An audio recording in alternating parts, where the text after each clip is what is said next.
Well, good morning. Welcome back to the Broadcast Retirement Network. I'm Jeff Snyder. This is BRN AM for Monday, August 29th, 2022. And our top story today, physician shortages mount. Michael, thank you so much for joining us on the program this morning. Great to have you. All right. Well, thanks for having me. I appreciate being here. All right. Well, let's dive into this because one of the most expensive parts of retirement, or just for people in general, can be healthcare. And it's always important to find a physician or healthcare professional that can help you. And you and your team look at the workforce, the healthcare workforce, in particular physicians. How are we doing in terms of staffing physician positions? We are not doing nearly as well as we need to do. And that's only likely to get worse for at least the next 15 to 20 years. So why aren't we doing as well? Are we not attracting enough people to go through med school, to go through the lengthy process of becoming a physician? What are some of the barriers for staffing? Well, the main sort of barrier to producing more physicians in this country, as it were, is the number of training slots for graduate medical education. I mean, I don't mean to get sort of too nerdy with the terminology, et cetera, but okay. When you're training to be a physician, first you go to medical school, and then you have to do a residency. And that's usually when you train in the specialty that you're going to go into, right?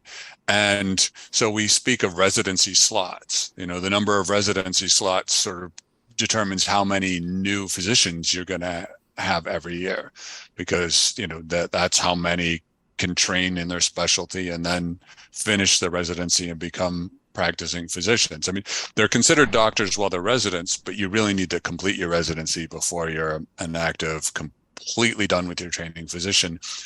And there is a cap on the number of those residency slots that Medicare funds that was put in place in 1997. And there were a few thousand new slots added a couple of years ago, but that's once and once only over the past 97, 2000, 25 years. Yeah. And who is responsible for increasing that cap? Is it the executive branch, CMS, or is it the legislature, the Congress, who's responsible for? I guess there's a funding element to that, right? I mean, there is. And so it has to start with Congress passing legislation that includes an expansion in the number of slots that Medicare will fund. But then, the president will be asked to sign it, the I'm just a bill, Yeah. You just got me, because I was thinking that. I was, thinking that whole Schoolhouse Rock thing. Anyway, I'm sorry. Go ahead. That's it. There are other limited ways that new residency slots can be created, but that's the main thing. Congress needs to pass legislation expanding the number of slots that Medicare will fund, and then the president needs to sign it into law. Are there certain specialties that we're lacking in? And I want to get into, maybe in the second half, we'll talk about things like mental health, because that's a big issue. But are there specialties that we need to really think about as we have the boomers retire? My generation, I'm a Gen Xer. I'm not that far behind. And then we've got all these other generations, the millennials, which is one of the largest generations since the parents of the baby boomers. So are there specialties that we need to really look at increasing the numbers? Yes. Now, I suppose you want more than that. It took me a while to ask the question. What can I say? I'm a little circuitous.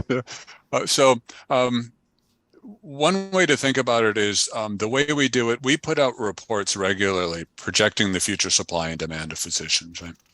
And, we can't do that for every single specialty because there are more than 200 physician specialties. That would just be too much.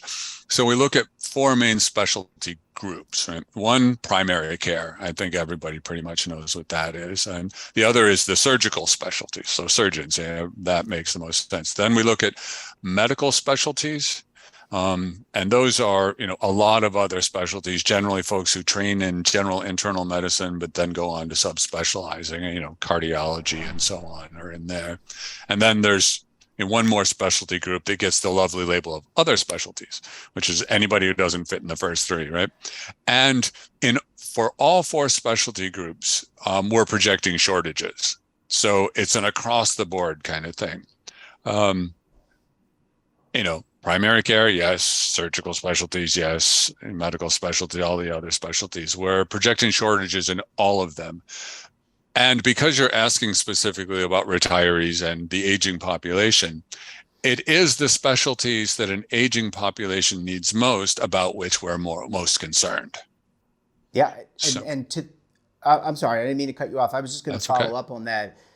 When I think of getting older, and I look at the current U.S. population, we've had, podiatrists and other specialties on the show, obesity, cancer, diabetes. These seem to be some of the diseases that I would think would generate more focus on particular specialties. But I want to get your input on this before we go to a commercial break. You're spot on. That's exactly it. The aging population and the conditions they're most likely to have, and especially,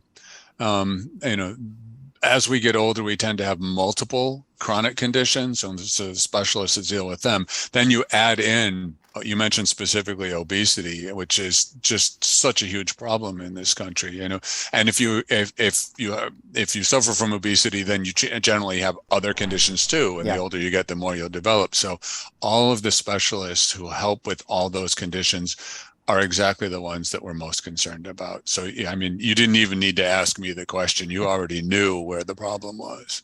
Yeah, but I don't track the workforce like you do. And I think it's important to hear from an expert like yourself, someone who's, I can infer or anecdotally, but you have the numbers to back it up. Well, then I will tell you that the data back you up.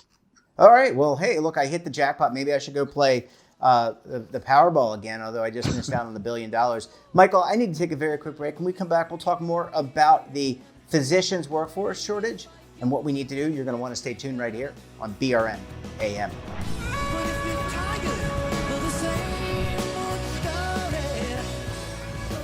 Imagine a new television network that will make you richer, healthier, and in control of your financial future.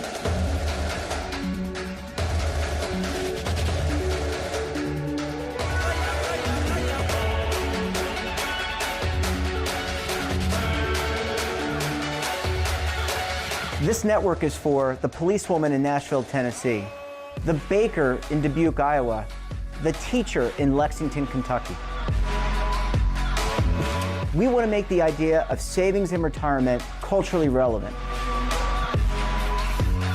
But what do you see as a defining issue of the midterms, especially for the smaller businesses? They are the lifeblood of the American economy.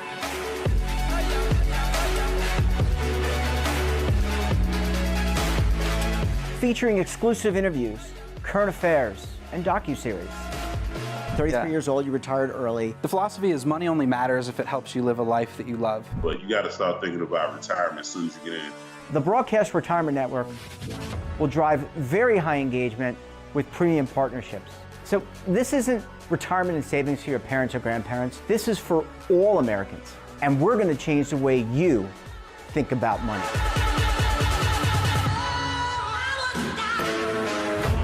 Welcome to the next frontier of retirement and savings.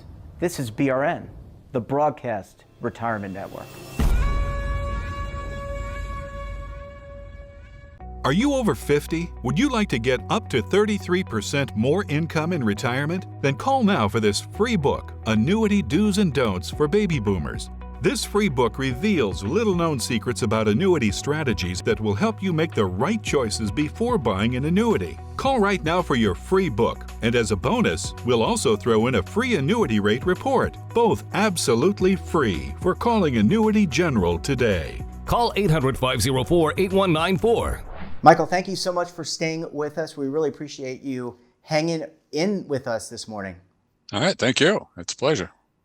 One of the big issues, Michael, now, besides all the things we mentioned before, obesity, cancer, diabetes, mental health, and whether you're an older person, a mature person like myself, or a younger person, students are suffering from mental health issues. How prevalent is the shortage, or is there a shortage among mental health professionals like psychiatrists, psychologists, but also, and maybe your report doesn't cover this, but like social workers, people that are in and around the psychiatric system? Well, I mean, first, you're right. I mean, the work I do focuses mainly on the physician workforce, and there is a documented shortage of psychiatrists. But anybody who's paying attention to the mental health field knows that there's an across-the-board shortage of mental and behavioral health professionals in this country, and just pretty much everywhere. And all the different professions that are involved in providing mental and behavioral health services. I mean, it's a priority issue at AAMC, and I know it is in many other places too. It's definitely a crisis, and only likely to get worse. Michael, is there any opportunity? You look at technology, and we just lived through, I don't know if we're in the endemic phase officially, but we just lived through quarantine and COVID, where we utilized a lot of technology. And that didn't really help us in terms of being social as much as it did with connectivity and being productive for work. But are there, all the things that you're talking about, are there ways to leverage technology, telehealth, phone apps, in order to make up some of the shortfalls that we've discussed this morning? Absolutely, yes. And in fact, at AAMC, we've been talking about that for a while because that potential has been there for years. We learned a lot about its potential because of the pandemic. The question is, will we take the lessons we've learned and apply them in a way that actually expands access? I mean, on some fundamental level, of course, if we don't have enough healthcare professionals in the mental and behavioral health space, then you've got nobody for the technology to connect you to, right? So, Sure.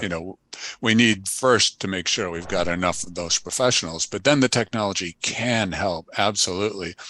We saw a huge uptick in telehealth during COVID. It has gone down somewhat over time, but it's higher than it was before and likely to stay there.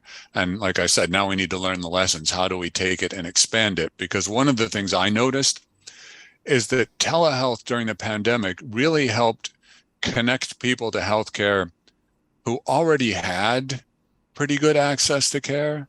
Mm-hmm. But the folks who before the pandemic didn't have good access to care didn't benefit as much.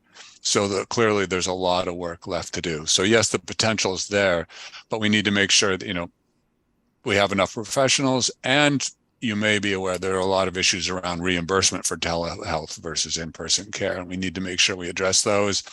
And then, while I'm not going to make a statement on where I stand on this, licensing is an issue too, because often telehealth can be done across state lines, but each state has its own licensing laws and regulations, et cetera, and you need to be licensed in that state to provide care in that state. So we need to figure out how to address that too.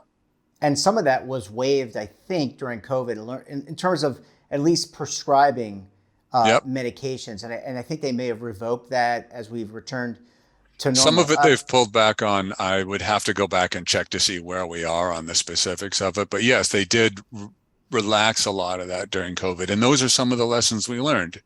Let's look at that. Did that help? If so, should we continue some of those things forward? Last question, Michael. I know you mentioned technology.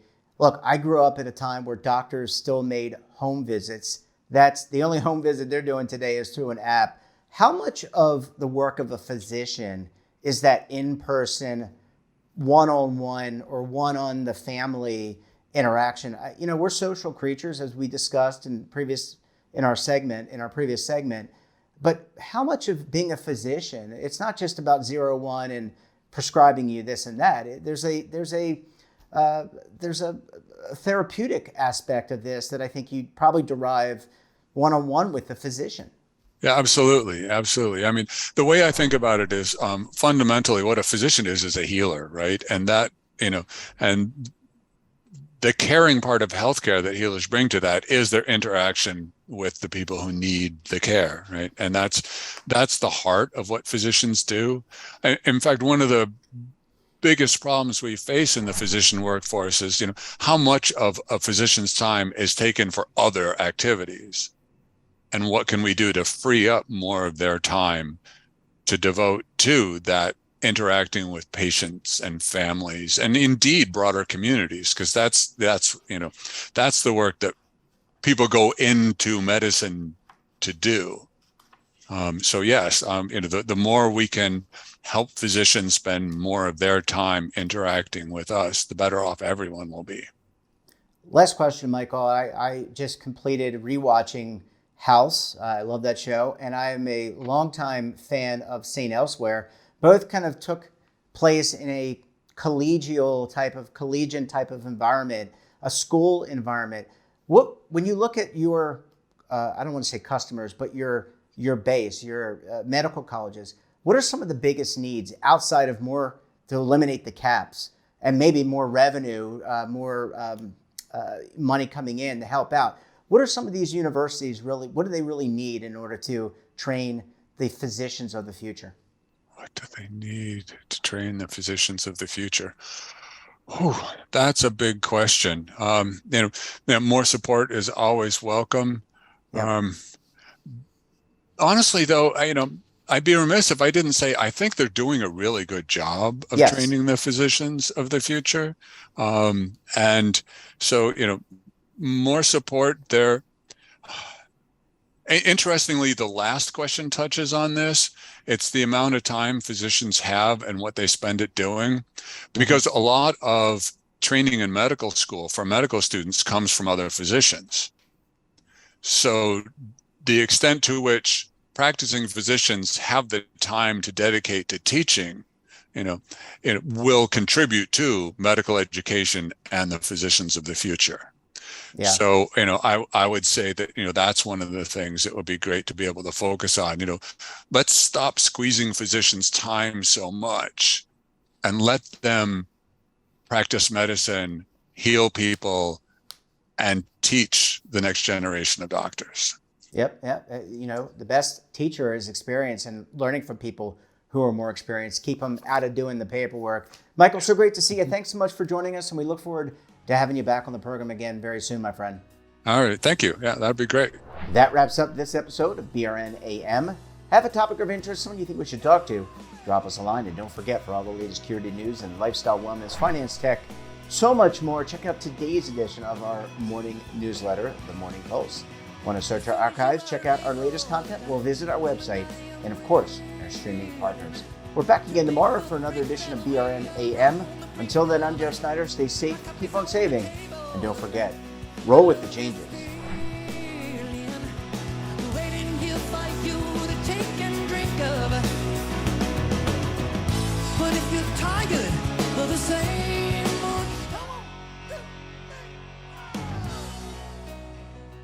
Now is your opportunity to co-create content around any topic on the first lifestyle and wellness network. Reach a global audience through our platform and co-own exclusive branded content. All of our programs are available on demand and also as audio-only podcasts, so you can take us on the go. Broadcast Retirement Network, available anytime, anywhere, and on any device.